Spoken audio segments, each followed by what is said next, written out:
Good evening sir. Good evening. ఈ biker cinema చేస్తున్నప్పుడు మీ పాత జ్ఞాపకం ఏమన్నా మీకు గుర్తుకొచ్చాయి సార్? బైకర్ అంటే బైక్ నడపటం, ఫస్ట్ టైం రేసింగ్ అలాంటి.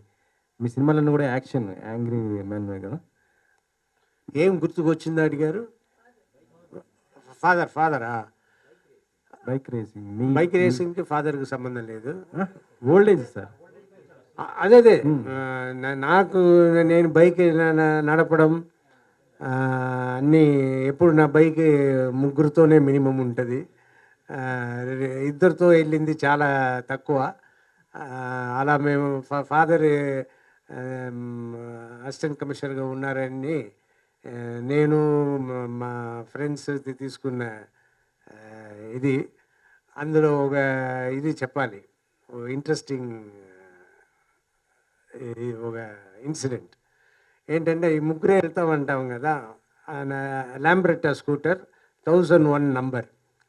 సో దాని ఆయిరత్తిల్ ఒరువన్ అంటారు, 1000లో ఒకడు అన్నట్టు అంటుంటారు నా ఫ్రెండ్స్ అంతా. అందులో వెళ్తున్నాము. ఒక్కొక్కసారి నేను స్కూటర్ ఇలా కూర్చొని ఇక్కడ ఎవరైనా కూర్చోబెట్టుకుంటా. సో ఒకరు ముందు ఒకరు వెనక నేను నడుపుతూ ఉంటా. అలా నేను స్టెర్లింగ్ రోడ్ జంక్షన్ అలా వస్తున్నప్పుడు ఒక సార్జెంట్ చూసేసి మమ్మల్ని తరవడం మొదలుపెట్టారు ఆయన బైక్లో.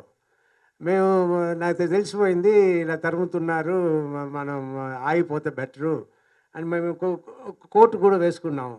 స్టెథోస్కోపు, కోట్, మెడికల్ కాలేజ్ స్టూడెంట్ అంటే అది ఒకటి పెట్టుకుంటాము, ఎందుకంటే మేము చేసే పొరపాట్లకి అవును మమ్మల్ని సేవ్ చేస్తుంది.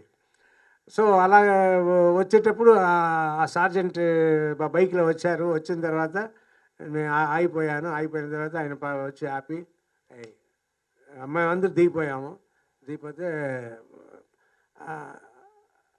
రెడ్ షర్ట్ వేసుకున్న ఒక అతన్ని, రా ఎంత పొగరు నీకు, నన్ను చూసి వేరే నువ్వు వెళ్తున్నావా? సార్ నేను నడపలేదు సార్, ఆయనే నడిపారు సార్. నా దగ్గర అబద్ధాలు ఆడతావా? రెడ్ షర్ట్ వేసుకుని ముందు కూర్చుంది నువ్వే కదా అని ఆయన ముందు కూర్చున్నారు కాబట్టి ఆయన నేనంతా క్వైట్గా ఉన్నాము. ఎందుకు మనం చెప్పుకోవడం, నేనే కానీ ఆయన ఇలా కూర్చోబెట్టారని చెప్పుకోవడమా ఏంటి? సో చెప్పకుండా వదిలేసాము. సో అలా ఆయన నమ్మకుండా లాస్ట్లో తిట్టి ఆయన అపాలజీ సారీ చెప్పేవరికి నా ఫ్రెండ్ ఇప్పుడు చెప్తూ ఉంటాడు, కలిసినప్పుడు నన్ను ఇలా చేసేవారు అని. సో గుర్తు ఇన్సిడెంట్ వచ్చింది.